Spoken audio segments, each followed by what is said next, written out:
Hi, everybody. Thanks for coming back and getting ready to listen to chapter 7 of Harry Potter and the Philosopher's Stone. So, a very dramatic end to chapter 6. Harry is waiting to get into Hogwarts. We've met a new friend of his, so he's made friends with Ron and he's met some of the other Weasley brothers as well. And also, he's started to make a bit of an enemy in Draco Malfoy. Be interesting to see what happens there. Let's find out what happens in chapter 7. The door swung open at once. A tall, black-haired witch in emerald green robes stood there. She had a very stern face, and Harry's first thought was that this was not someone to cross. "The first year's Professor McGonagall," said Hagrid. "Thank you, Hagrid. I will take them from here." She pulled the door wide. The entrance hall was so big you could have fitted the whole of the Dursleys' house in it. The stone walls were lit with flaming torches like the ones at Gringotts. The ceiling was too high to make out, and a magnificent marble staircase facing them led to the upper floors. They followed Professor McGonagall across the flagged stone floor. Harry could hear the drone of hundreds of voices from a doorway to the right. The rest of the school must already be here, but Professor McGonagall showed them the first years into a small empty chamber off the hall. They crowded in, standing rather closer together than they would usually have done, peering about nervously. "Welcome to Hogwarts," said Professor McGonagall. "The start of term banquet will begin shortly, but before you take your seats in the Great Hall, you'll be sorted into your houses. The sorting is a very important ceremony because, while you are here, your house will be something like your family within Hogwarts. You will have classes with the rest of your house, sleep in your house dormitory, and spend free time in your house common room. The 4 houses are called Gryffindor, Hufflepuff, Ravenclaw, and Slytherin. Each house has its own noble history, and each has produced outstanding witches and wizards.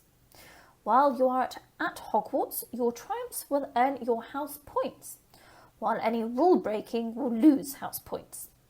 At the end of the year, the house with the most points is awarded the House Cup, a great honour. I hope each of you will be a credit to whichever house becomes yours. The sorting hat will take place in a few minutes in front of the rest of the school. I suggest you all smarten yourselves up as much as you can while you are waiting." Her eyes lingered for a moment on Neville's cloak, which was fastened under his left ear, and on Ron's smudged nose. Harry nervously tried to flatten his hair. "I shall return when we are ready for you," said Professor McGonagall. "Please wait quietly." She left the chamber. Harry swallowed. "How exactly do they sort us into houses?" he asked Ron.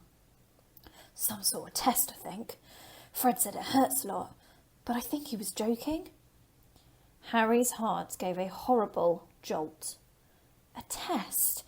In front of the whole school? But he didn't know any magic yet. What on earth would he have to do? He hadn't expected something like this. He looked around anxiously and saw that everyone else looked terrified too. No one was talking much except Hermione Granger, who was whispering very fast about all the spells she'd learnt and wondering which one she'd need. Harry tried not to listen to her. He'd never been more nervous, never, not even when he'd had to take a school report home to the Dursleys, saying that he'd somehow turned his teacher's wig blue. He kept his eyes fixed on the door. Any second now, Professor McGonagall would come back and lead him to his doom. Then something happened which made him jump about a foot in the air. Several people behind him screamed. "What the—" he gasped. So did the people around him. About 20 ghosts had just streamed through the back wall. Pearly white and slightly transparent, they glided across the room, talking to each other and hardly glancing at the first years. They seemed to be arguing. What looked like a fat little monk was saying, "Forgive and forget, I say. We ought to give him a second chance. My dear Friar, haven't we given Peeves all the chances he deserves? He gives us all a bad name here, you know. He's not really even a ghost. I say, what are you all doing here? A ghost, wearing a ruff and tights, had suddenly noticed the first years. Nobody answered. New students, said the fat friar, smiling around at them. About to be sorted, I suppose. A few people nodded mutely. Hope to see you in Hufflepuff, said the friar. My old house, you know. Move along now, said a sharp voice. The sorting ceremony's about to start. Professor McGonagall had returned. One by one, the ghosts floated away through the opposite wall. I love this picture here of all the ghosts coming through the wall in all different forms and colours. Now, form a line, Professor McGonagall told the first years, and follow me. Feeling oddly as though his legs had turned to lead, Harry got into line behind a boy with sandy hair, with Ron behind him, and they walked out of the chamber, back across the hall, and through a pair of double doors into the great hall. Harry had never even imagined such a strange and splendid place. It was lit by thousands and thousands of candles, which were floating in mid-air over 4 long tables where the rest of the students were sitting. These tables were laid with glittering golden plates and goblets. At the top of the hall was another long table where the teachers were sitting. Professor McGonagall led the first years up here so that they came to a halt in a line facing the other students, with the teachers behind them. The hundreds of faces staring at them looked like pale lanterns in the flickering candlelight. Dotted here and there among the students, the ghosts shone misty silver. Mainly to avoid all the staring eyes, Harry looked upwards and saw a velvety black ceiling dotted with stars. He heard Hermione whisper, "It's bewitched to look like the sky outside. I read about it in Hogwarts history." It was hard to believe that there was a ceiling there at all, and that the great hall didn't simply open onto the heavens. Harry quickly looked down again as Professor McGonagall silently placed a 4-legged stool in front of the first years. On top of the stool, she put a pointed wizard's hat. This hat was patched and frayed and extremely dirty. Aunt Petunia wouldn't have let it in the house. Maybe they had to try and get a rabbit out of it, Harry thought wildly. That seemed the sort of thing, noticing that everyone in the hall was now staring at the hat. He stared at it too. For a few seconds, there was complete silence. Then the hat twitched. A rip near the brim opened wide like a mouth, and the hat began to sing. "Oh, you may not think I'm pretty, but don't judge on what you see. I'll eat myself if you can find a smarter hat than me. You can keep your bowlers black, your top hat sleek and tall, for I'm the Hogwarts sorting hat, and I can cap them all. There's nothing hidden in your head the sorting hat can't see. So try me on and I will tell you where you ought to be. You might belong in Gryffindor, where dwell the brave at heart. Their daring nerve and chivalry set Gryffindors apart. You might belong in Hufflepuff, where they are just and loyal. Those patient Hufflepuffs are true and unafraid of toil. Or yet in wise old Ravenclaw, if you've a ready mind, where those of wit and learning will always find their kind. Or perhaps in Slytherin, you'll make your real friends. Those cunning folk use any means to achieve their ends. So put me on, don't be afraid, and don't get in a flap. You're in safe hands, though I have none, for I'm a thinking cap." The whole hall burst into applause as the hat finished its song. It bowed to each of the 4 tables and then became quite still again. "Oh, so we've just got to try on the hat," Ron whispered to Harry. "I'll kill Fred. He was going on about wrestling a troll." Harry smiled weakly. Yes, trying on the hat was a lot better than having to do a spell, but he did wish they could have tried it on without everyone watching. The hat seemed to be asking rather a lot. Harry didn't feel brave or quick-witted or any of it at the moment. only the hat had mentioned a house for people who felt a bit queasy, then that would have been the one for him. Professor McGonagall now stepped forward, holding a long roll of parchment. "When I call your name, you will put on the hat and sit on the stool to be sorted," she said. "Abbot Hannah." A pink-faced girl with blonde pigtails stumbled out of line, put on the hat which fell right down over her eyes, and sat down. A moment's pause. "Hufflepuff!" shouted the hat. The table on the right cheered and clapped as Hannah went to sit down at the Hufflepuff table. Harry saw the ghost of the fat friar waving merrily at her. "Bones, Susan?" "Hufflepuff!" shouted the hat again, and Susan scuttled off to sit next to Hannah. "Boot, Terry?" "Ravenclaw." The table, second from the left, clapped this time. Several Ravenclaws stood up to shake hands with Terry as he joined them. Brocklehurst Mandy went to Ravenclaw too, but Brown Lavender became the first new Gryffindor, and the table on the far left exploded with cheers. Harry could see Ron's twin brothers catcalling. Bulstrode Millicent then became a Slytherin. Perhaps it was Harry's imagination, after all he'd heard about Slytherin, but he thought they looked an unpleasant lot. He was starting to feel definitely sick now. He remembered being picked for teams during sports lessons at his old school. He had always been last to be chosen. Not because he was no good, but because no one wanted Dudley to think they liked him. "Finch, Fletchley, Justin." "Hufflepuff." Sometimes Harry noticed the hat shouted out the house at once, but at others it took a little while to decide. Finnegan Seamus, the sandy-haired boy next to Harry in line, sat on the stool for almost a whole minute before the hat declared him a Gryffindor. "Granger Hermione." Hermione almost ran to the stool and jammed the hat eagerly on her head. "Gryffindor!" shouted the hat. Ron groaned. A horrible thought struck Harry, as horrible thoughts always do when you're very nervous. What if he wasn't chosen at all?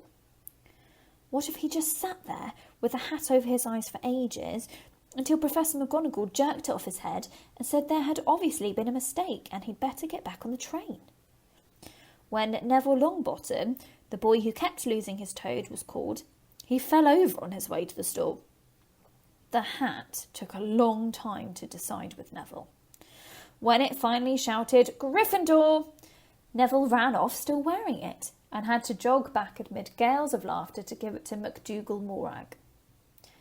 Malfoy swaggered forward when his name was called and got his wish at once. The hat had barely touched his head when it screamed, "Slytherin!" Malfoy went to join his friends Crabbe and Goyle, looking pleased with himself. There were not many people left now. Moon, Knott, Parkinson, then a pair of twin girls, Patil and Patil, then Perks, Sally Ann, and then, at last, Potter Harry. As Harry stepped forward, whispers suddenly broke out like little hissing fires all over the hall. "Potter, did you say? The Harry Potter?" The last thing Harry saw before the hat dropped over his eyes was the hall full of people craning to get a good look at him. Next second, he was looking at the black inside of the hat. He waited. Said a small voice in his ear. "Difficult. Very difficult. Plenty of courage, I see. Not a bad mind either. There's talent, oh my goodness, yes. And a nice thirst to prove yourself. Now, that's interesting. So, where shall I put you?" Harry gripped the edges of the stool and thought, "Not Slytherin. Not Slytherin." "Not Slytherin, eh?" said the small voice. "Are you sure? You could be great, you know. It's all here in your head.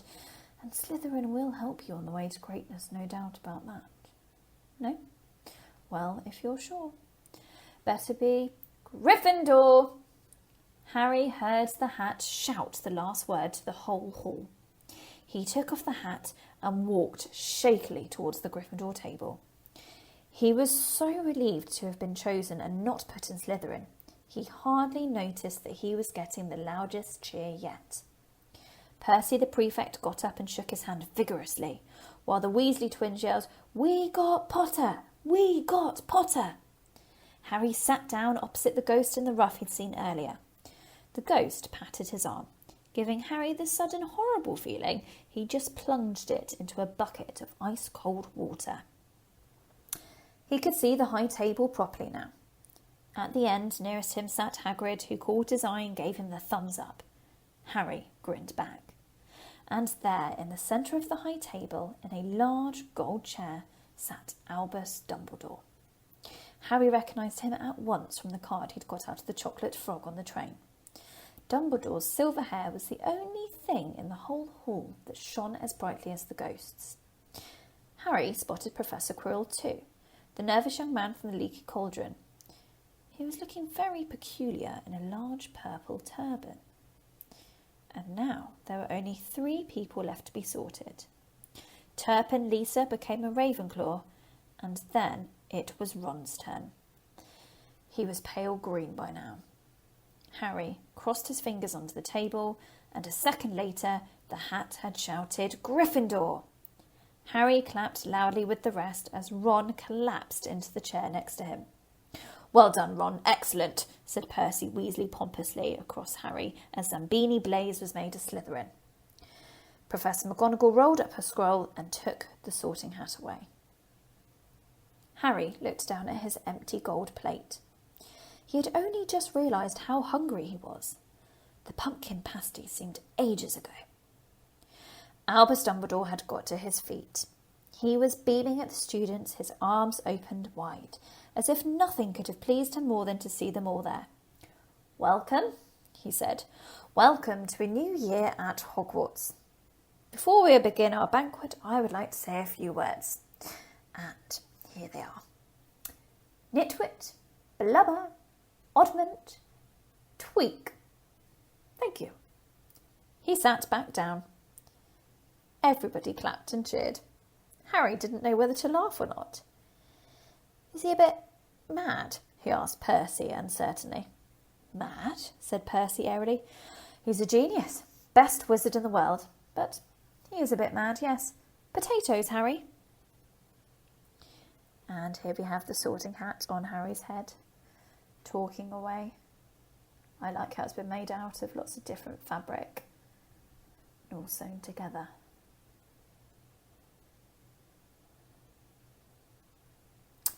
Harry's mouth fell open. The dishes in front of him were now piled with food. He had never seen so many things he liked to eat all on one table. Roast beef, roast chicken, pork chops and lamb chops, sausages, bacon and steak, boiled potatoes, roast potatoes, chips, Yorkshire pudding, peas, carrots, gravy, ketchup and, for some strange reason, mint humbugs. The Dursleys had never exactly starved Harry, but he'd never been allowed to eat as much as he liked. Dudley had always taken anything that Harry really wanted, even if it made him sick. Harry piled his plate with a bit of everything except the humbugs and began to eat. It was all delicious. "Oh, that does look good," said the ghost in the ruff sadly, watching Harry cut up his steak. "Can't you?" "I haven't eaten for nearly 500 years, said the ghost. "I don't need to, of course, but one does miss it. I don't think I've introduced myself. Sir Nicholas de Mimsy Porpington at your service, resident ghost of Gryffindor Tower." "I know who you are," said Ron suddenly. "My brother's told me about you. You're Nearly Headless Nick." "I would prefer you to call me Sir Nicholas de Mimsy," the ghost began stiffly, but sandy-haired Seamus Finnegan interrupted.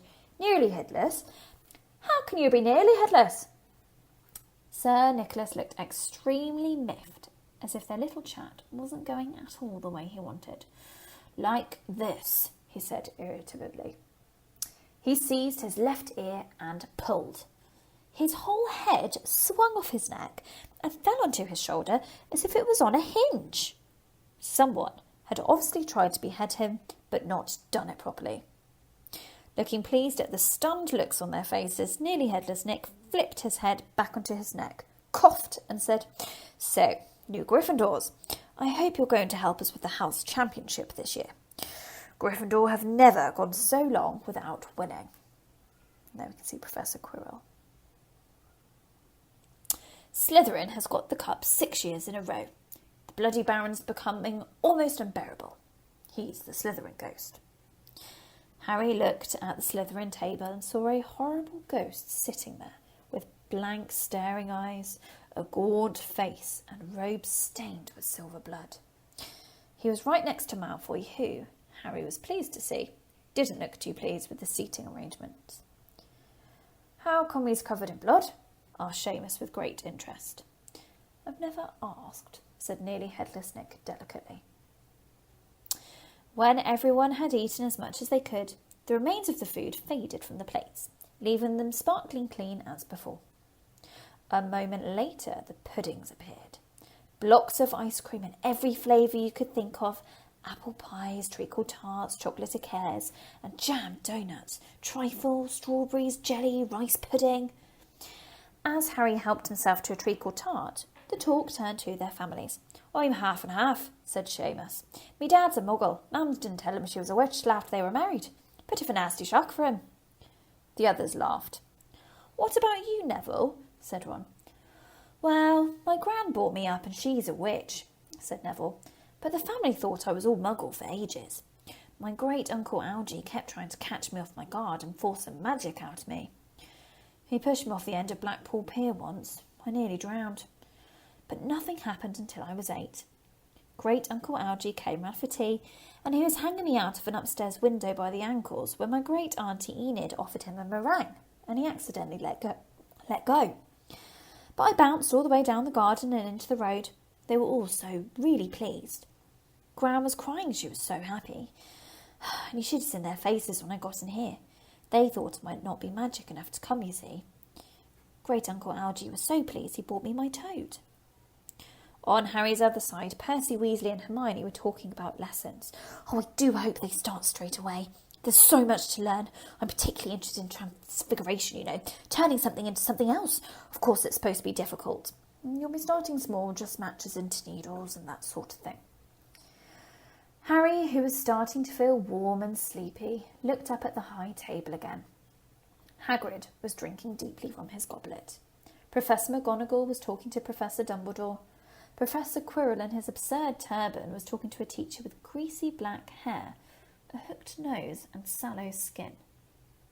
It happened very suddenly. The hook-nosed teacher looked past Quirrell's turban straight into Harry's eyes, and a sharp, hot pain shot suddenly across the scar on Harry's forehead. Here we have a great picture there of Sir Nicholas de Mimsy Porpington, or Nearly Headless Nick as he's fondly known. You can see he's got his neck kind of half open there, but it's not been cut off properly, has it?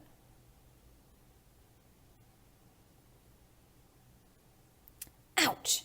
Harry clapped a hand to his head. "What is it?" asked Percy. "Nothing." The pain had gone as quickly as it had come. Harder to shake off was the feeling Harry had got from the teacher's look, a feeling that he didn't like Harry at all. "Who's that teacher talking to Professor Quirrell?" he asked Percy. "Oh, you know Quirrell already, do you? No wonder he looks so nervous. That's Professor Snape. He teaches potions, but he doesn't want to. Everyone knows he's after Quirrell's job. Knows an awful lot about the dark arts, Snape." Harry watched Snape for a while, but Snape didn't look at him again. At last, the puddings too disappeared, and Professor Dumbledore got to his feet again. The hall fell silent. "Just a few more words now. We're all fed and watered. I have a few start-of-term notices to give you. First years should notice that the forest in the grounds is forbidden to all pupils, and a few of our older students would do well to remember that as well." Dumbledore's twinkling eyes flashed in the direction of the Weasley twins. "I've also been asked by Mr. Filch, the caretaker, to remind you all that no magic should be used between classes in the corridors. Quidditch trials will be held in the second week of term. Anyone interested in playing for their house teams should contact Madam Hooch. And finally, I must tell you that this year, the third floor corridor on the right-hand side is out of bounds to everyone who does not wish to die a very painful death." Harry laughed, but he was one of the few who did. "He's not serious," he muttered to Percy. "Must be," said Percy, frowning at Dumbledore. "It's odd, because he usually gives us a reason why we're not allowed to go somewhere. The forest full of dangerous beasts, everyone knows that. I do think he might have told us prefects at least. And now, before we go to bed, let us sing the school song," cried Dumbledore. Harry noticed that the other teacher's smiles had become rather fixed. Dumbledore gave his wand a little flick, as if he was trying to get a fly off the end, and a long golden ribbon flew out of it, which rose high above the tables and twisted itself snake-like into words. "Everyone pick their favourite tune," said Dumbledore, "and off we go." And the school bellowed. "Hogwarts, Hogwarts, hoggy-warty Hogwarts, teach us something, please. Whether we be old and bald or young with scabby knees, our heads could do with filling with some interesting stuff, for now they're bare and full of air, dead flies and bits of fluff. So teach us things worth knowing, bring back what we've forgot. Just do your best, we'll do the rest, and learn until our brains all rot." Everybody finished the song at different times. At last, only the Weasley twins were left, singing along to a very slow funeral march. Dumbledore conducted their last few lines with his wand, and when they had finished, he was one of those who clapped loudest. "Ah, music," he said, wiping his eyes. "A magic beyond all we do here. And now, bedtime. Off you trot." The Gryffindor first years followed Percy through the chattering crowds out of the great hall and up the marble staircase. Harry's legs were like lead again, but only because he was so tired and full of food. He was too sleepy even to be surprised that the people in the portraits along the corridors whispered and pointed as they passed, or that twice Percy led them through doorways hidden behind sliding panels and hanging tapestries. They climbed more staircases, yawning and dragging their feet, and Harry was just wondering how much further they had to go when they came to a sudden halt.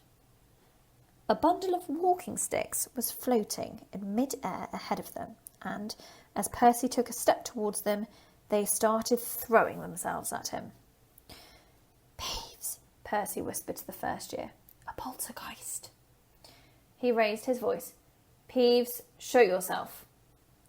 A loud, rude sound like the air being let out of a balloon answered. "Do you want me to go to the Bloody Baron?" There was a pop, and a little man with wicked dark eyes and a wide mouth appeared, floating cross-legged in the air, clutching the walking sticks. "Ooh," he said with an evil cackle. "Ickle thirsties! What fun!" He swooped suddenly at them. They all ducked. "Go away, Peeves, or the Baron will hear about this. I mean it," barked Percy. Peeves stuck out his tongue and vanished, dropping the walking sticks on Neville's head. They heard him zooming away, rattling coats of armour as he passed. "You want to watch out for Peeves," said Percy as they set off again. "The Bloody Baron's the only one who can control him. He won't even listen to us prefects. Here we are." At the very end of the corridor hung a portrait of a very fat woman in a pink silk dress. "Password," she said. "Caput Draconis," said Percy, and the portrait swung forward to reveal a round hole in the wall. They all scrambled through it. Neville needed a leg up, and found themselves in the Gryffindor common room, a cosy round room full of squashy armchairs. Percy directed the girls through one door to their dormitory, and the boys through another. At the top of a spiral staircase, they were obviously in one of the towers, they found their beds, at last. 5 four-posters hung with deep red velvet curtains. Their trunks had already been brought up. Too tired to talk much, they pulled on their pyjamas and fell into bed. "Great food, isn't it?" Ron muttered to Harry through the hangings. "Get off, Scabbers! He's chewing my sheets." Harry was going to ask Ron if he'd had any of the treacle tart, but he fell asleep almost at once. Perhaps Harry had eaten a bit too much, because he had a very strange dream. He was wearing Professor Quirrell's turban, which kept talking to him, telling him he must transfer to Slytherin at once because it was his destiny. Harry told the turban he didn't want to be in Slytherin, and it got heavier and heavier. He tried to pull it off, but it tightened painfully, and there was Malfoy laughing at him as he struggled with it. Then Malfoy turned into the hooked-nosed teacher, Snape, whose laugh became high and cold. There was a burst of green light, and Harry woke, sweating and shaking. He rolled over and fell asleep again, and when he woke next day, he didn't remember the dream at all. Wow, what a fantastic ending there. So much has gone on. Harry's possibly eaten more than he's ever eaten in his life, which is great. Looks really great, which has to be careful he doesn't get too fat. He's been put into Gryffindor, so he's got his house. He didn't get put in Slytherin, which he was desperate for, and now he's getting ready to go to sleep. Slightly worried about Professor Snape and the fact that Harry's scar was hurting. So hopefully we'll get to meet Snape over the next couple of chapters as Harry starts life at Hogwarts and goes to some of his lessons. I know I've never been to a potions class, so I can't wait to see what that's going to be like. Thanks for watching, and see you next time for chapter 8.